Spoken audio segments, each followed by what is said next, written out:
Ladies and gentlemen, thank you for coming today. This is as you all know, this is the Roundtable orientation for our upcoming production of Pagliacci-CARMINA Burana. To begin with, I want to thank some of the ladies from the Women's Guild for setting this up, and afterwards, they're in the kitchen right now working to have the little treats that you'll have after the Roundtable officially. But you'll get to meet them afterwards. For right now, I'd like to start by just starting right here with Matt. Go down the table, introduce yourself, and tell us a little bit about yourself and then the role that you're singing. Okay, great.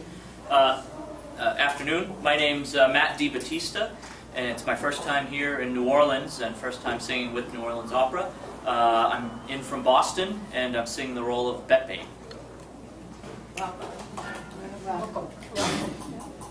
I'm Mark Rucker.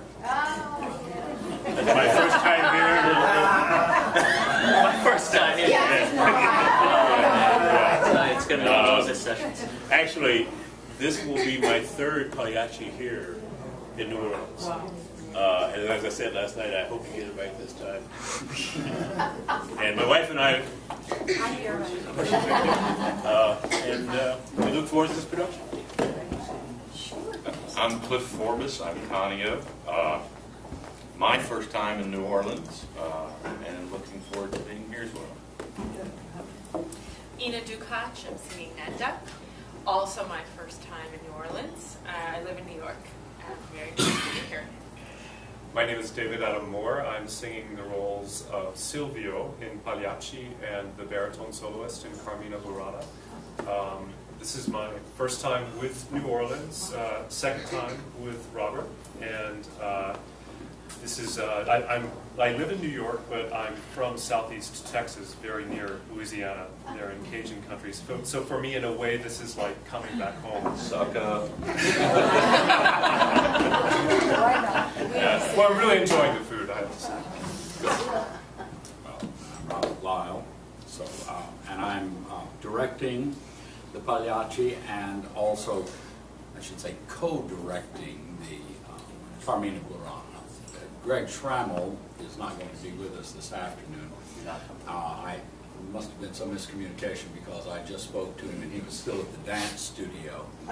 But you saw the work of the New Orleans Ballet Theatre in our Pearl Fishers production, and they are collaborating with us in doing the ballet portion of Carmina Burana, and the opera chorus is on stage acting out several parts to the degree that there is narrative in Carmina. We can talk about that in the context of our roundtable, and joining the opera chorus and the Loyola University Grand Chorus and the New Orleans Vocal Arts Ensemble. So we will have a mass chorus which gives the musical muscle to a great piece like Carmina, and that's a lot of fun.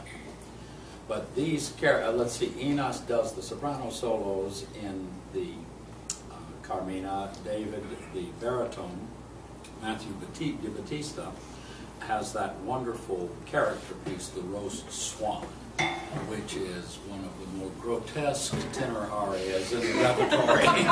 Robert, they haven't heard me sing yet. Can we let them make their own judgment after I've sung? That was, yeah.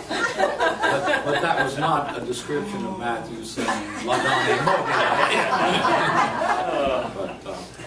But being sent to the oven to be served as dinner in the course of the production. Robert, why don't you kick us off with the process that got you to combining these two shows and why they work together? Well, you know, the Pagliacci has been for well over a century paired with Cavalleria Rusticana. In fact, they are called the ham and eggs of opera. They are so frequently done together. Why? Because the stylistic characteristics of both works are so strikingly similar. They come from the same era. They are both wonderful examples of verismo opera, very realism. You know, the subject matter of opera from its very beginnings, opera is unique in that it is the only art form that was, how shall I say, consciously invented. At the Bardi Palace in Florence in 1596, a group of intellectuals met and decided to reinvent Greek tragedy. So they sat down and they wrote the rules, and they said, this is what drama per musica will be, opera, will be done this way. And of course it was incredibly boring. So it only took a great composer like Monteverdi to create a living, breathing art form. But the subject matter of opera was mythology for centuries, and then it became the issues of royalty and matters of state and politics, particularly in the 19th century. And if you look at most of the great Verdi works, they deal with the church and the state. Late in the century, people turned toward realism, capturing the emotional elements of and the components of everyday lives of people that did not live in the throne room of the palace and make great decisions, but something that was common to every living person.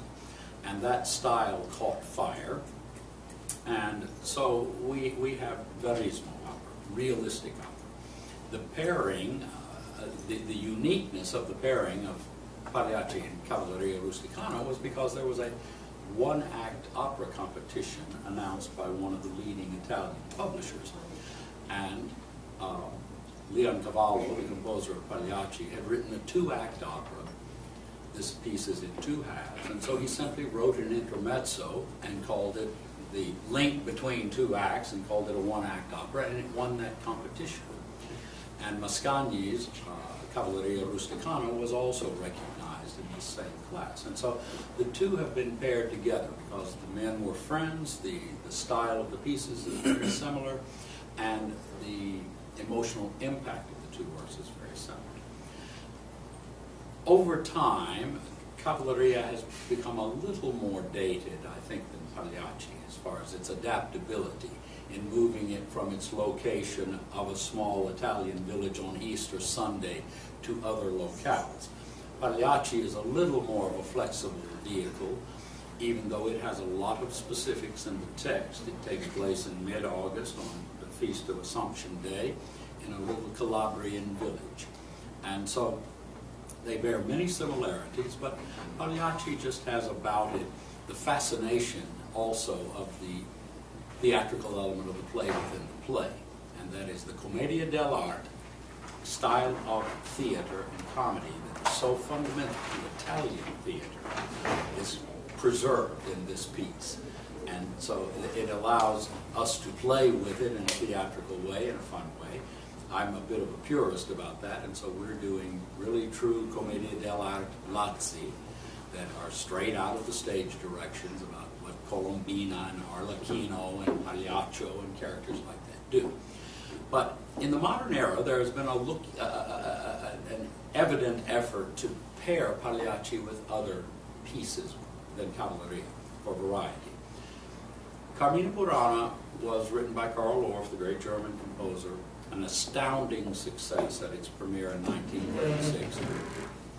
Such a significant success that he actually wrote his publisher the day afterwards and said, eliminate all of my earlier works from my catalog. This is now my opus 1.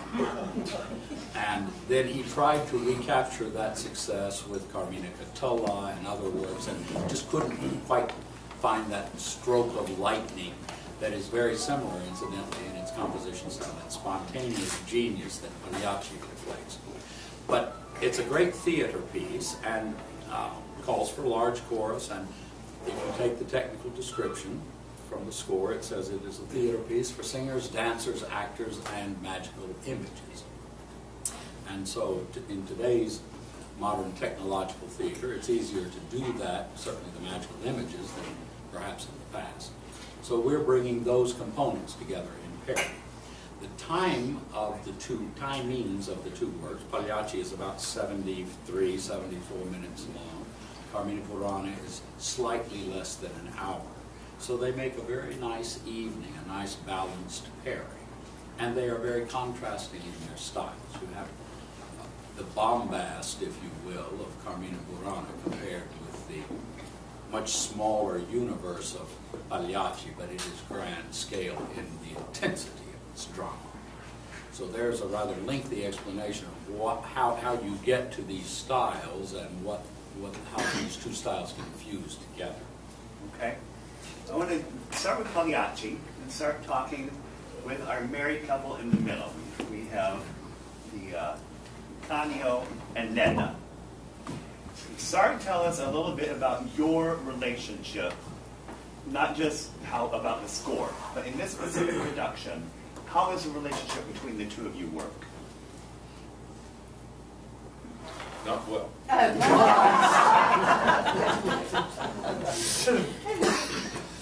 There's really not a lot of time to establish their history. The story pretty much tells itself. We know right off the bat, he's pretty jealous. He's older than her, ergo. He's insecure. She is obviously a beautiful young lady. And their relationship's not the best. I mean, there's been physical abuse for years going on.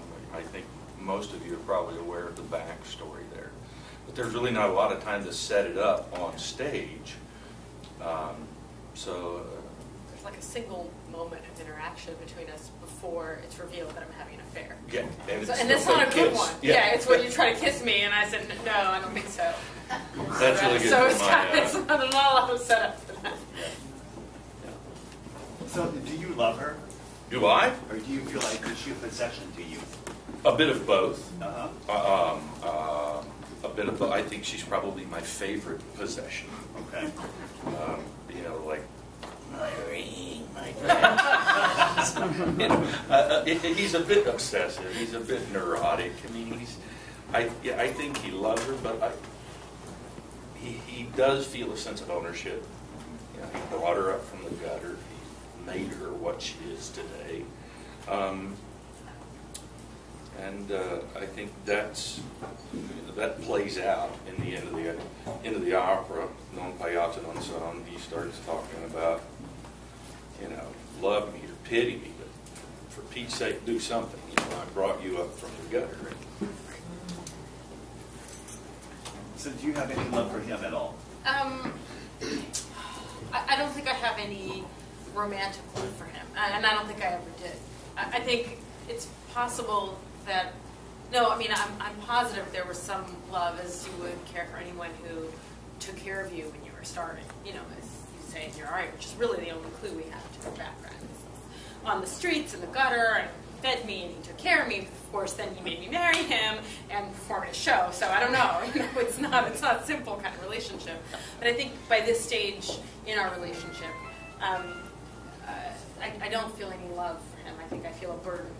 I think I feel some obligation, and I think I feel a lot of fear of him. And my fear about having my affair is not, oh, I'm doing something wrong, but I'm gonna get hurt. He's gonna find out, and I'm gonna die. Someone's gonna die. You know, it's really a fear of violence. Mm-hmm. And I mean, take a little break and introduce Greg Schrammel, who is the choreographer. Greg just was in rehearsal today, working. I do actually get cleaned up a little more than this sometimes. But I did. I walked out of rehearsal a minute ago, so. Go ahead. We're very happy. There you go. Happy. I'm gonna. If you've listened online, I did an interview with Ina, and Ina, tell us a little bit about your background. For those who haven't heard that. I was born in Russia, in Moscow, and I was raised in Texas. And I a little bit of a contrast in Houston. And when I was in high school, my family moved to New York, where I've been ever since. And is that what you're referring to? My school? Your first career. My first, well, I went to school and I studied psychology. And I didn't study music until later on in my life. I was always in choirs and things like that. So I studied psychology, and I got out of school, and I actually started working in the computer industry. I was a webmaster for a number of years. I know, you're impressed, right? You were just thought I was a job She's not your normal soprano. No offense. No offense. I won't fix your website then. She asked me about the iPad. Yeah. So I didn't come to study music until a little bit later in my life, when I realized I really didn't want to sit in an office in front of a computer all day long, which is kind of Oh, thanks. I think that's really, well, I think what makes that really fascinating to me is that the psychology background Yes. is a real different angle to preparing a role. And I think that's really interesting. Now, tell us now, you and your lover now, explain your relationship to us. Well, what can I say? In front of me? You know, we met. He's handsome and young, and says he's in love with me, and I don't know. I mean, oh, thank you. They said half hour or less. Sorry. Yeah, it's getting gradually more animated. I know, as well. Yeah, this fling has been going on for some time. Once again, the opera doesn't give us a whole lot of backstory as far as that's concerned, but it's revealed in the dialogue between us that we are quite familiar with one another, and the point at which the stakes are really raised is that she's getting close to her last performance here in town, and I'm trying to convince her to leave the troupe and to run away with me. I'm a villager. It's open to interpretation because it just says in the score that he's a villager, but I assume he's sort of a simple guy who's fallen in love with this astounding woman who's part of this performing troupe, and he wants to hold on to her. Now let's turn to the other darker side now. Man. I beg your pardon. Let's talk about this relationship. First off, the first relationship I want to talk about is between Tonio and Canio. Now, He's my buddy. Are you really, buddy? Do you know he's trying to stab you in the back here? Does he what? Does he know that you're working behind the scene to blow everything up? Does he know? No. At what point does he figure out how do you two work together? He doesn't. Never. Clueless. Oh, he's clueless. No, I mean, he's a terrorist. No.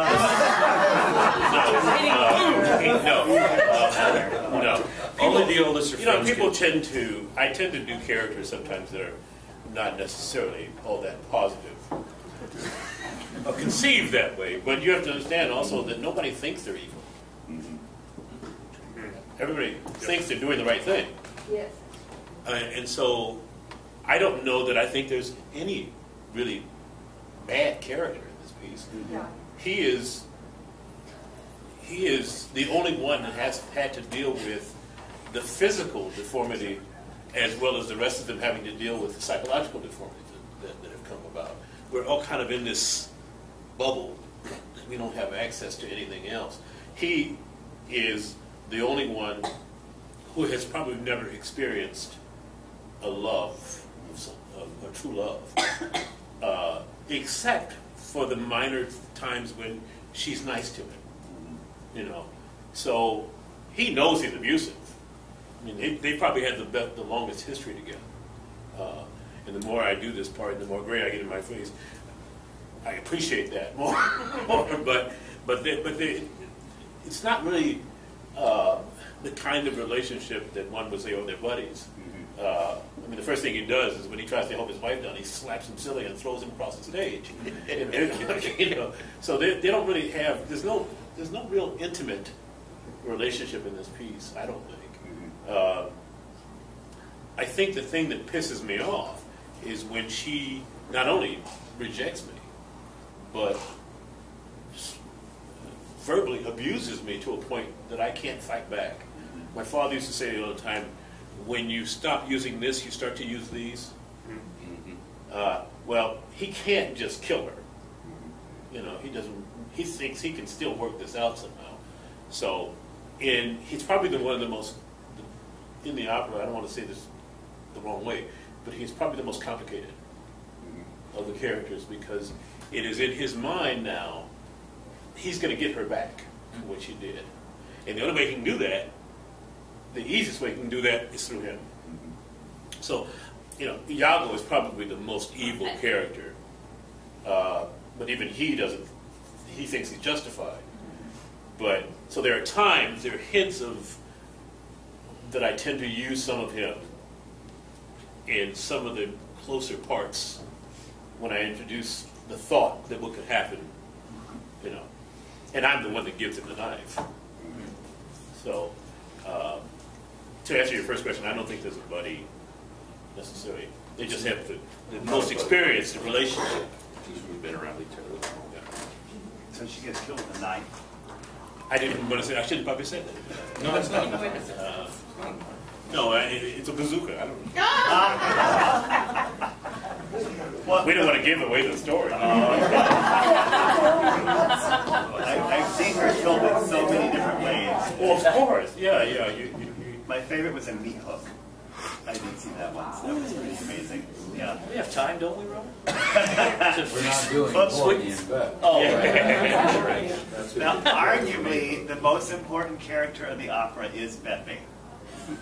very arguable. So tell us a little about just how you fit into this. I mean, you're one of the lightest, chipperest parts of the show. Chipperest parts, right? Yeah. Well, I mean, to start with, Beppe is the character that at least as far as this opera is concerned, has no love relationship associated with him. And so in that sense, he has not anything to lose from your point of view. But I think, at least I think of Beppe as a sort of glue for this traveling troupe, a person, who maybe has also been part of Canio's troupe for a while, knows exactly, can make his decisions before he makes them, knows when he wants this done and when he wants that done, and when the curtain's supposed to go up, how to get the people there, how to set up, etc., etc. But he also has a clear understanding of every single person's personality in the troupe, and if they are a loving, kind person, a volatile person, what their relationships are or were, and how that can possibly affect the production. And so Beppe finds himself in some interesting situations where he's literally trying to stop Canio from abusing Nedda. He, I think, is well aware that Tonio has feelings towards Nedda and is maybe working behind Canio's back. I think Silvio, I don't think he has any real connection with Silvio except to know that obviously somebody, there's somebody in Nedda's life sneaking around, and he's probably seen him once or twice, running out the back door looking for cover. So, so it's interesting because I have the most that I do in the entire opera really takes place within the commedia itself, within the play within the play, where I get a serenade. I play the Arlequin, with a character which is, well, I guess that is his love interest, but it's not really Beppe's love interest. Sings a serenade and a little duet. Meanwhile, everything's tearing apart around him while he's trying to keep this play together for the sake of the troupe. I think it really comes down to it. Yeah.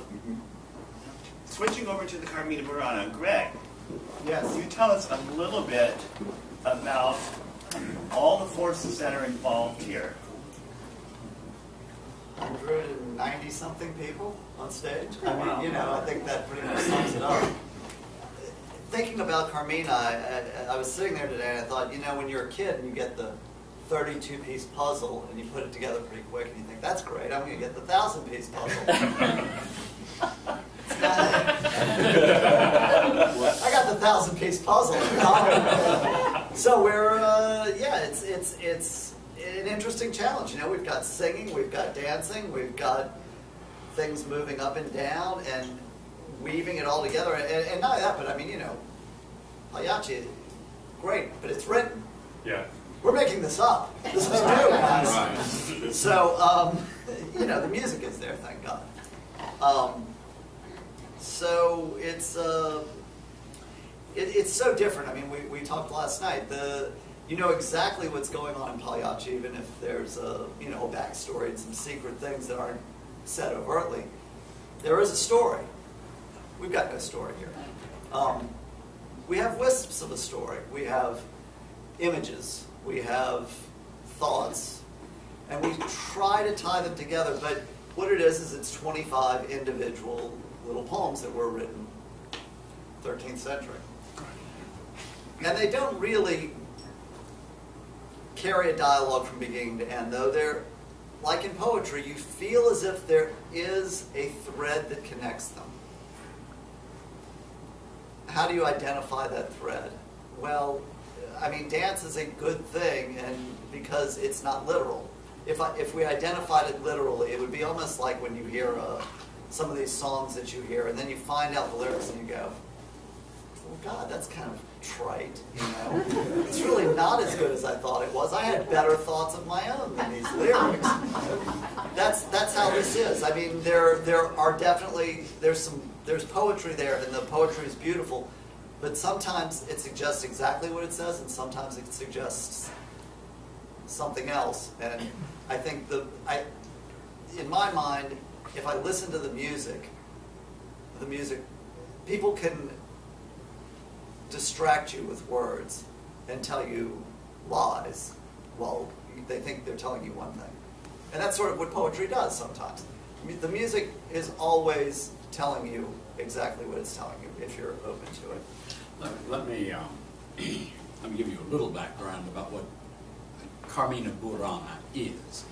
It is a collection of about 260 poems that was published in a manuscript, or not published, but brought forth in a manuscript in 1230. And it's called the Buranus Codex. And it is, these hundreds of poems were written by clerics, by students, by vagabonds, by lots of, there are only 4 pieces in all of those that actually have identified names of poets attached to them.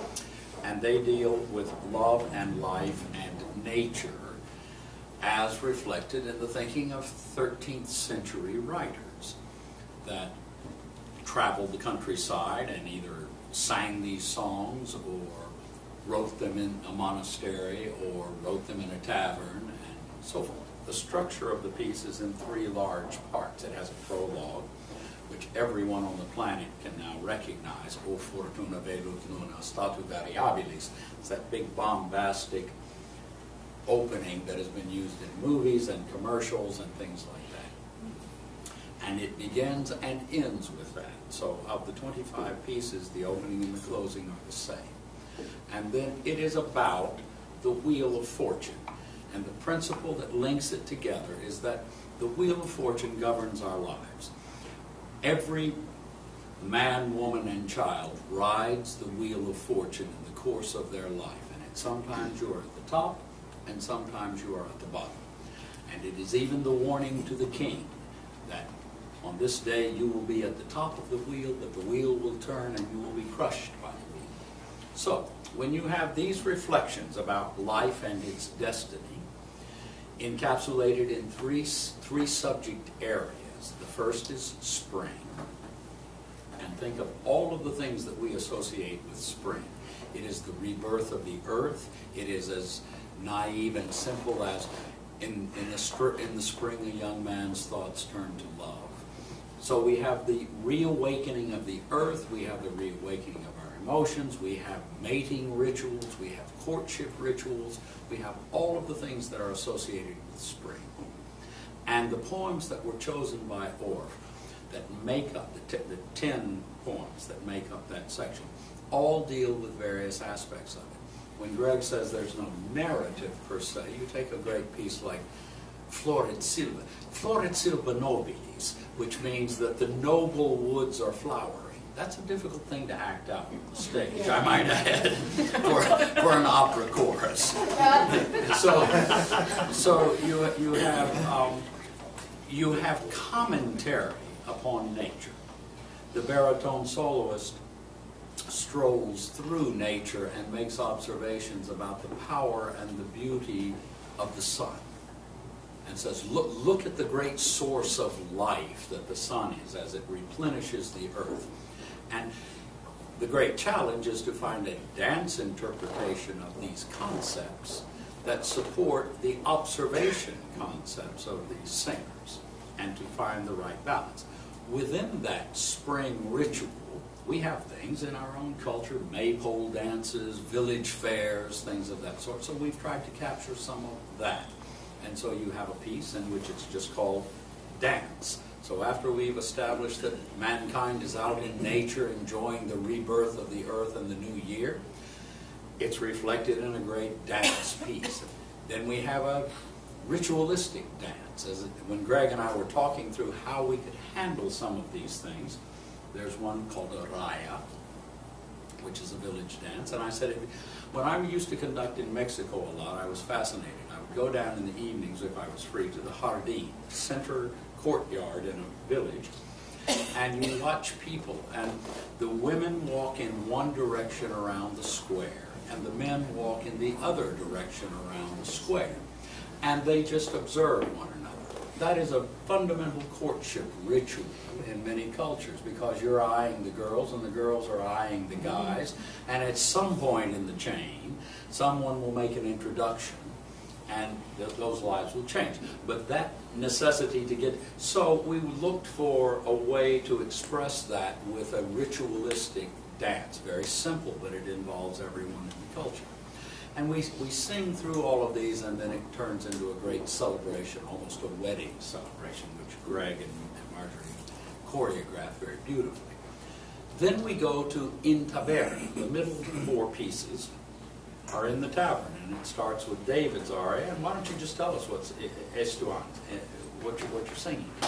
Well, Estuan's Interius, he's saying, I'm burning inside with rage, and I will defiantly do whatever it is that I need to do, and absolutely nothing will get in my way. And so he's not representing a specific character that would figure into a plot so much as he's representing an element of vitality, of virility, of determination. And also a man who was at a higher point on the wheel earlier, and now it has turned. And then the next piece is the one that Matthew de Batista sings, and Matt, share a thought about your famous roast swan aria. Roasting swan aria, which luckily I'm not singing while being turned on over a pit of fire. Our spit was broken. Our spit was broken. I lucked out because it just happens to also be one of the highest arias in all of tenor repertoire. The roasted swan, definitely at the bottom of that Wheel of Fortune, and he says, "I used to be a beautiful swan swimming on the lake, and now I'm being roasted over a fire pit. The servant boy is turning the wheel, and now I'm sitting on the table, staring at gnashing teeth, ready to eat." And that's pretty much the whole thing. Right, and so we're in the tavern, not surprisingly called In Taberna, these middle four pieces, and then an identifiable character enters, the abbot of Cockaigne, and David sings Ego Sum Abbas, and tell us what you're singing there. Saying, I am the abbot of Cockaigne. I belong to the, sorry, I'm trying to live translating Latin in my head. I belong to the sect of Dionysus.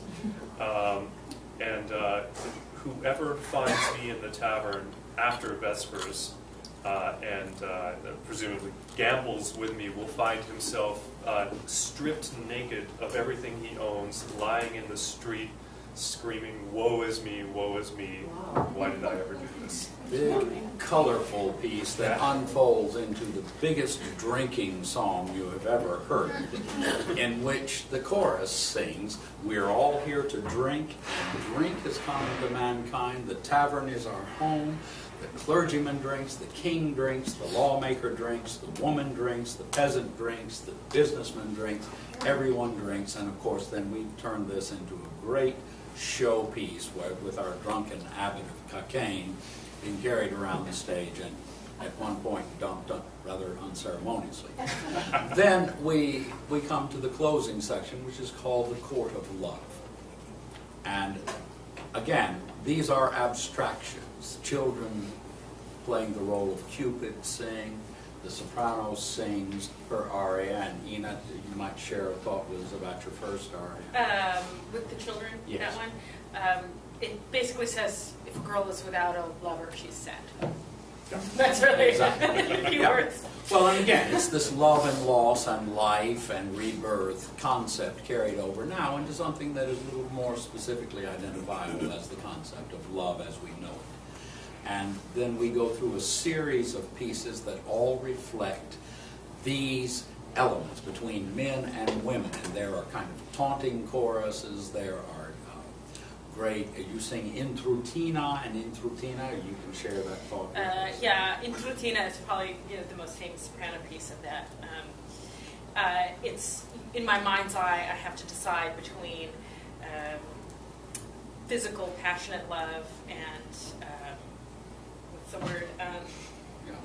The opposite of that. Romantic love. Yeah. Romantic. Yeah, so being sort of innocent and kind of going to the church. Thank you, chastity. I couldn't even think of that word.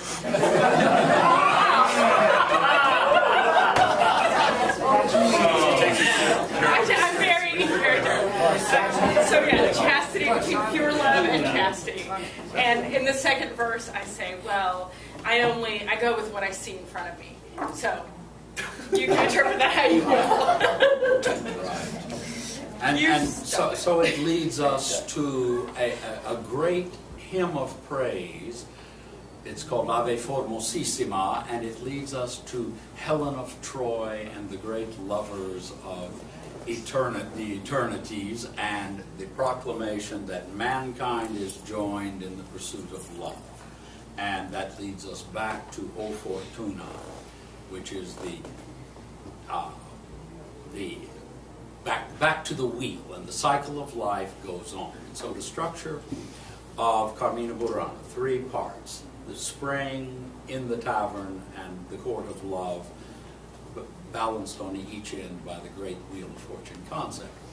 Now, Orff called this a scenic cantata for singers, dancers, actors, and magical pictures, and the dance has almost always been the most famous part of it if you're doing it in a theatrical style. Now, many of you have heard it probably many times on symphony concerts. Symphony in front is a grand, rich orchestral part, accompanied by a large chorus and 3 solos. But we're doing something very different in trying to integrate these things, and that's where a huge burden of this choreography has in fact fallen to the Schrammels and their wonderful young company, the New Orleans Ballet Theater. Yeah, and it's been interesting. I mean, we talked about early on, where do you integrate singing, dancing? Generally in Broadway, but we're not trying to do a Broadway show. But so I mean, West Side Story sort of comes up as your high water mark in that, really and truly classical music. And we've already got 190 people. So if we add in a ballet company of 48 more people, well, that's there's nowhere, nobody's moving anywhere now. The whole stage is full of people. So we actually are taking opera chorus members and teaching them to do some of the dancing and fitting it in. Well, I mean, the thing with Broadway, they talk about the triple threat. Well, frequently, I mean, sometimes you get ones that really dance well and really sing well, but generally you want people to be really good at what they're really good at, and it's a trick to weave these things together. And well, and there's all kinds how of are we doing on that? I think we're proceeding well. Well, there's all kinds of stage movement involved in this. Some of it is ritualistic. Right. Some of it is just purely when we come to the 2 great dance pieces, so titled dance. I mean, you'll see the full glory of the ballet theater dancing with professional dancers doing it with the freest choreography that the Schrammels have invented. When we come to the Raya, which was the courting ritual dance, that's a little more stylized. When we come to things suggesting the cosmic impact of the Wheel of Fortune, that's more ritualistic movement. Those are processions and suggest a different kind of movement than choreography necessarily. So it should be, we hope, it's going to be a very novel treatment of this piece because it's wonderful, wonderful music. and enormously popular and well known. And so what we're hoping is that you will come to a piece that you are familiar with and leave with a new sense of the vitality of the piece, because it has a more fully realized theatrical component than perhaps you've seen in the past. And that is, you will see chorus movement, the grand chorus statement, the full orchestral impact, and the added impact of completely realized ballet production as well. Yeah, I mean, there's a balancing act. You know, Intratina is probably my favorite piece of music in the whole thing, and so of course I immediately wanted to choreograph it. And then I thought, well, wait, stop, leave it alone.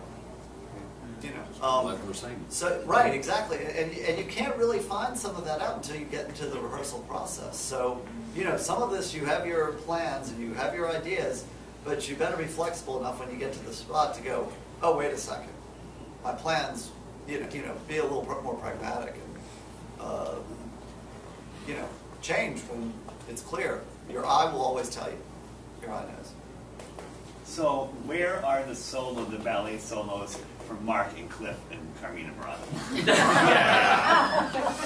Well, they were... Nobody wants to see that. They're I backstage. think, as Mr. Schrammel just said, the eye will tell you. Yeah, you have to buy the DVD. We've ordered the bikinis already. Again, nobody wants to see that. I have absolutely no comment to that. No. Okay, so We have our movements in Pagliacci. Okay. We had, in the interviews I did with David and Ina beforehand, we talked about putting these two shows together and the vocal demands that this puts for you. And you, David, I don't think had done them together before. And so now that, you know, we're coming up on opening, how's it been working out? What have you found out about putting them together? Oh, it's fine. My voice feels No,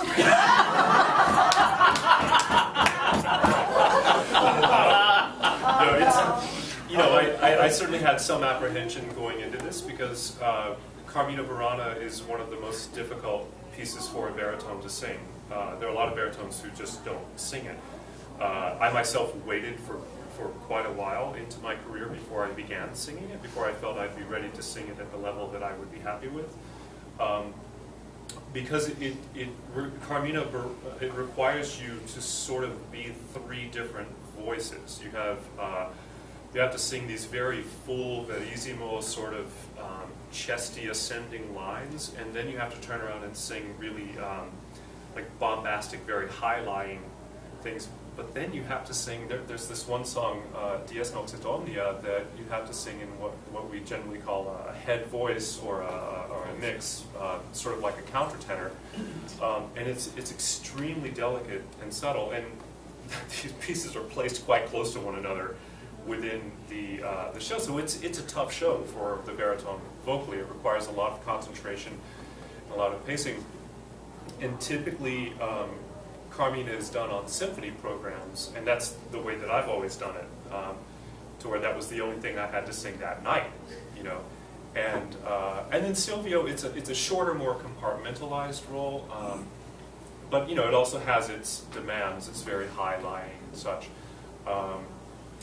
So yeah, I in the month leading up to this, I've been singing Carmina a lot lately, so that's great because it was ready to go vocally, but in the month leading up to this, I worked a lot on my stamina and worked a lot on singing one piece and then immediately jumping to the other, and to try to get conditioned for this, and it's come together quite well so far. Ina? So far, so good. Very good then. Well, why don't we see if any of you have any questions? Okay, Phil. Question about Carmina Burana. Has any other opera company that you're aware of tried to do this kind of full-blown production before? Yeah, Portland Opera did it about 12 years ago, and Last year. Last year. well, that was a repeat performance. Oh, yeah. Yeah, a repeat performance of it, and then Michigan Opera Theater did it recently, and I was able to see that production. And they focused on, they featured some Cirque du Soleil artists that they just kind of brought in and superimposed on it, and to me there was no real integration of the elements. But it in some respects reflects the question that I was asked earlier about a pairing with Pagliacci. Why? You could look around and say, well, what are the things that you could pair with Pagliacci? I think a lot of people here that were familiar with Carmina thought that we were initially doing just the concert performance, that we would do a staged production of Pagliacci and then turn it into a concert performance. But no, we're following that lead that has been established by a couple of other companies. Remember that this piece, when it was premiered in 1936, was premiered by the Frankfurt Opera Company in Germany. So its association with opera companies, Carmina's association with opera companies, is hardly new from the very beginning. What's always intrigued me is that it moved so quickly into the concert hall and just stayed there. Now, I think a lot of it reflects some of the challenges that Greg has mentioned, and that is we don't have much in the way of a narrative. There are isolated pieces that tell a story, say this is who I am and this is what I'm thinking or doing. Whereas if you contrast it with the stage directions and the musical structure of Pagliacci, many, many details dictated by the musical elements and by the score and the text in particular, where it says he pulls a knife, he advances or he does this. That's easy to work with. We start from that, and then their individual interpretations and personalities start fleshing it out to give it life. But dealing with the abstractions of this poetry about love is a great challenge. But I also think, Phil, that might be why more ballet companies have chosen to try to interpret Carmina Burana than opera companies, is because dance is its own language. And if you can find the pulse of this music and find an interpretation physically through dance, then it seems relatively complete. May I ask a follow-up? Are we planning to video this by any chance? We don't make anything that could be used in any commercial way because we have so many union restrictions about performance rights. Sometimes there's an archival tape made of a rehearsal or something like that, and we can use a minute of it for some promotional things. But as far as your ability to buy it or anything, that doesn't happen. It's just far, far too complicated when you get to union regulations. I have a question of Matt. Don't you have to cope with some high D's in your art? Yes. And do they brought about when your torso is cut into with the blade to serve you up? Let's see. There are three of them. Three specific verses, three strophic verses, and the high D shows up in each one. I mean, yeah, the aria starts on a high A and continues up to the D. What's that? And goes from there. Yeah, so the A feels relatively low. But the A, the high A, is the high note in my Beppe aria in Pagliacci. That's the highest note I sing. So that's the funny. So that gives you a little perspective. Yeah, it's almost unsingable, really. Just give myself an album. And that's just the opposite. A lot of tenors just don't sing that. Yeah. Like, actually, most tenors just don't sing that. It's that difficult. Robert, when you were talking about all the stage directions and not having them not clear and having to improvise, etc., in the 1936 production, was that done in Frankfurt? Is that what you're saying? Did they not write down, or did they have a vision of how it was done? I don't know. I can only imagine that, and I'm not that familiar with that production except just historic references to it, and have seen one or two pictures of it. But I'm guessing that Orff himself might have been able to participate in that and kind of say, well, the chorus can march here, or the chorus can stand here, and dancers can do this. And in some respects, we're recreating that approach. Yeah. You know, we started, as Greg said, with a very large group, 50 people in the opera course on stage, until we noticed there was no room for the dance. And then Right. That's right. That was the first Then we rehearsal. suddenly had to start saying, whoa, fewer people here, and let's manage this in a different way so that the dance can be the focal point. And so what you do is you get a shifting focus.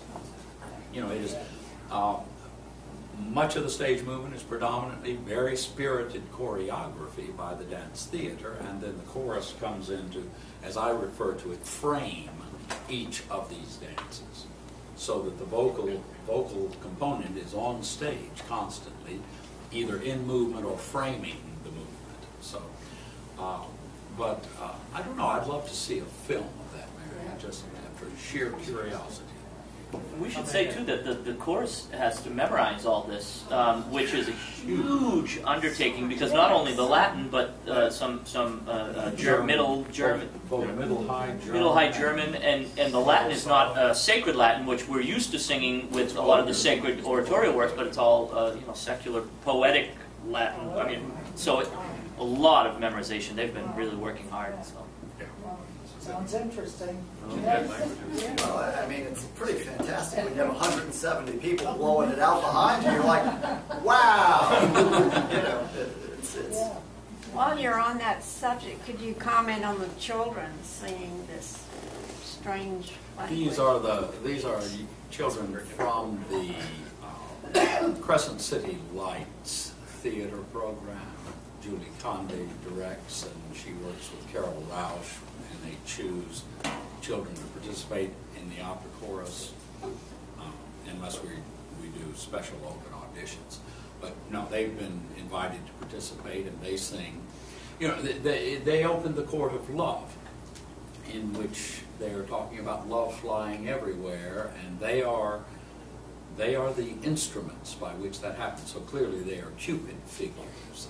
So we get youth and innocence and these mythological characters that decorate the stage to surround her aria.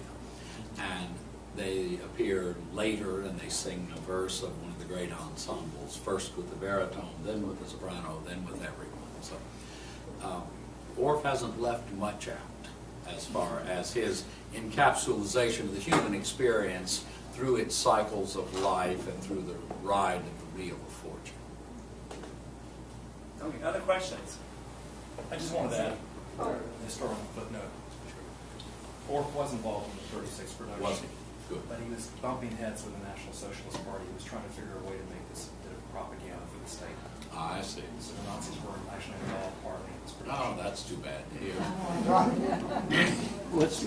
But it's best to keep art and politics separate. There was a question. It's just Mark's wife. Two things, one comment, one question. Mark's first degree was in psychology too. I don't know if anybody knows that. He was a practicing psychologist before he became a singer. And that's helped us, stay married for 25 years too. So very good. But Maestro. Only I was on the couch.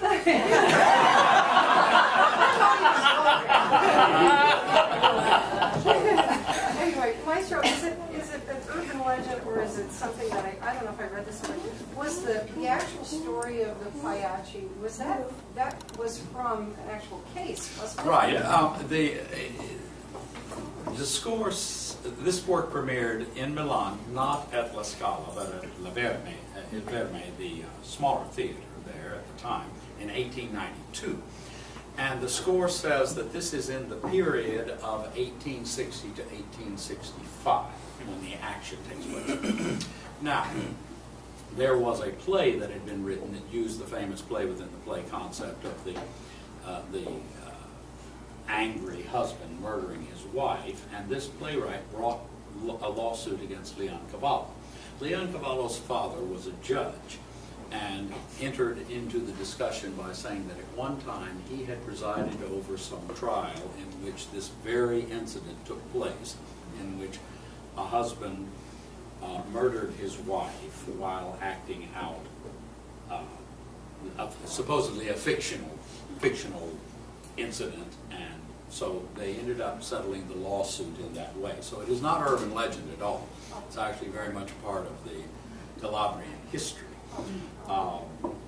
Leoncavallo was a fascinating man. He wrote another work called La Bohème, and in fact he sued Puccini over that, because Italian law at the time was that as a composer, you could kind of stake a claim by publishing that you were planning to set a play or a novel. And so then it became kind of your property to deal with. Well, Ricordi, Puccini's publisher, thought that Puccini would do a better job with this particular subject than Leoncavallo would. And so they tried to talk Leoncavallo out of following through on writing La Bohème and turned the project over to Puccini. They had been very good friends. Puccini and Leoncavallo had been very good friends, and in fact, Leoncavallo contributed some of the libretto to Manon Lescaut, which was Puccini's first success. But this caused a major rift in their friendship and did end up in a lawsuit that was ultimately dropped as well. But in defiance, Leoncavallo went on and wrote his own La Bohème. In fact, that piece is now occasionally performed. Well, having sung both of them, yeah. I can honestly say that Puccini won out. Well, although the baritone has a great aria in the Leoncavallo, but he gets a good aria in this too. So. But the intersection of the lives of these composers was very, very constant and complicated, and also in many instances, you can see Leoncavallo was involved in lots of legal challenges about the stuff that he did, of which Pagliacci was one instance. Okay, we're going to end our roundtable. Thank you, everyone, for being with us. Please feel free if you have further questions. Talk to the artists here. They're set up the little snacks on the other side here, and there's some things to drink over here. So thank you all for coming, and feel free to mail them.